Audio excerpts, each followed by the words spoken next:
नमस्कार सबैमा। सर्वप्रथम त अहिले हेरिरहनु भएको सम्पूर्णलाई मुटुदेखि नै मनदेखि नै विशेष धन्यवाद ज्ञापन गर्न चाहन्छु, किनभने हजुरको यस्तो अमूल्य समय चाहिँ छुट्याएर चाहिँ हेर्दै हुनुहुन्छ हैन। धेरै धेरै धन्यवाद। आज चाहिँ म एउटा दुईटा गजल प्रस्तुत गर्न गइरहेको छु। कस्तो लाग्छ हैन, कहाँ के पुगेन कि हजुरहरूले सुनेर चाहिँ कमेन्ट गरिदिनु होला। हजुरहरूको कमेन्टले मलाई भोलिको दिनहरूमा अगाडि बढ्नको लागि धेरै हेल्प मिल्नेछ हैन। त्यसको लागि चाहिँ विनम्र अनुरोध गर्दछु, मिठो कमेन्ट गरिदिनु होला। कस्तो लाग्छ जस्तोको त्यस्तै, राम्रो छ कि यहाँ भन्नु सबै कमेन्ट गरिदिनु होला। ल भन्दै म एउटा गजल सुरु गरिहाल्छु। मेरो गजलको शीर्षक छ रहरले बस्नलाई। दिएन मलाई समाजले बस्नलाई, घरले बस्नलाई। दिएन मलाई समाजले बस्नलाई, घरले बस्नलाई।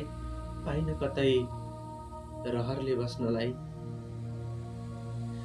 दिएन मलाई समाजले बस्नलाई, घरले बस्नलाई।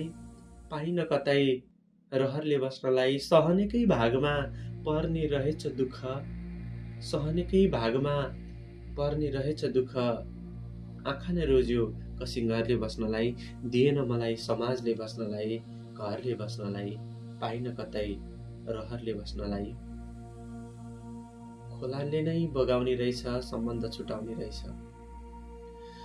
खोलाले नै बगाउने रहेछ सम्बन्ध छुटाउने रहेछ। दिएन मलाई समाजले बस्नलाई, घरले बस्नलाई। पाइन कतै रहरले बस्नलाई। खोलाले नै सम्बन्ध बगाउने रहेछ छुटाउने रहेछ। किन खोला नै रोज्यो बगरले बस्नलाई। दिएन मलाई समाजले बस्नलाई, घरले बस्नलाई। पाइन कतै रहरले बस्नलाई। सहनेकै भागमा पर्ने रहेछ दुःख, आँखा नै रोज्यो कसिङ्गरले बस्नलाई। झुपडीमै भए पनि खुसी दिने कोसिस गर्थे, प्रिय झुपडीमै भए पनि खुसी दिने कोसिस गर्थे। तर दरबार रोज्यो तिम्रो नजरले बस्नलाई। दिएन मलाई समाजले बस्नलाई, घरले बस्नलाई। पाइन कतै रहरले बस्नलाई। सहनेकै भागमा पर्ने रहेछ दुःख, किन आँखा नै रोज्यो कसिङ्गरले बस्नलाई। दिएन मलाई समाजले बस्नलाई, घरले बस्नलाई। पाइन कतै रहरले बस्नलाई। धन्यवाद। अब फेरि अर्को एउटा गजल। कहिले सल पासो बनाए त कहिले पासो सल बनाए। कहिले सल पासो बनाए त कहिले पासो सल बनाए। धोका पाए चोट मेटाउने जल बनाए। बिर्सिएर पनि बिर्सिन नसकिने पल बनाए। तिमीले छोड्यौ भनेर मन तितो बनाएको छैन प्रिय, तिमीले छोड्यौ भनेर मन तितो बनाएको छैन प्रिय। बरु तिम्रो यादहरू समेटेर मिठो गजल बनाए।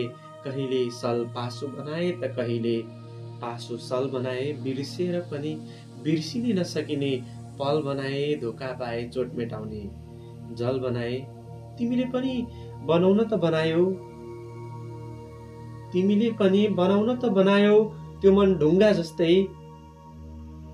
प्रिय बनाउन त बनायौ तिमीले पनि त्यो मन ढुङ्गा जस्तै। मैले यो मनमा मायाको महल बनाए। कहिले सल पासो बनाए त कहिले पासो सल बनाए। बिर्सिएर पनि बिर्सिनै नसकिने पल बनाए। धोका पाए चोट मेटाउने जल बनाए। मान्छेहरू शत्रुबाट बच्नको लागि बन्दुक बनाए, तरबार बनाए। मान्छेहरूले शत्रुबाट बच्नको लागि बन्दुक बनाए, तरबार बनाए। मैले म बज्नको लागि खाडल बनाए। कहिले सल पासो बनाए त कहिले पासो सल बनाए। धोका पाए चोट मेटाउने जल बनाए। बिर्सिएर पनि बिर्सनै नसकिने पल बनाए। तिमीले छोड्यौ भनेर मन तितो बनाएको छैन प्रिय, तिमीले छोड्यौ भनेर मन तितो बनाएको छैन प्रिय। बरु तिम्रो यादहरू समेटेर मिठो गजल बनाए। कहिले सल पासो बनाए त कहिले पासो सल बनाए। धोका पाए चोट मेटाउने जल बनाए। बिर्सेर पनि बिर्सिनै नसकिने पल बनाए। धन्यवाद। यो थियो यो चाहिँ मैले भर्खरै लेखेको गजल कस्तो लाग्छ हजुरहरूले सुनेर कमेन्ट गरिदिनु होला है, लाइक सेयर गरिदिनु होला राम्रो लाग्यो भने। र फेरि सुन्न चाहनुहुन्छ भने त्यो कमेन्ट छोडिदिनु होला है त। जति पनि हेरेर बस्नुहुने सम्पूर्णलाई विशेष धन्यवाद।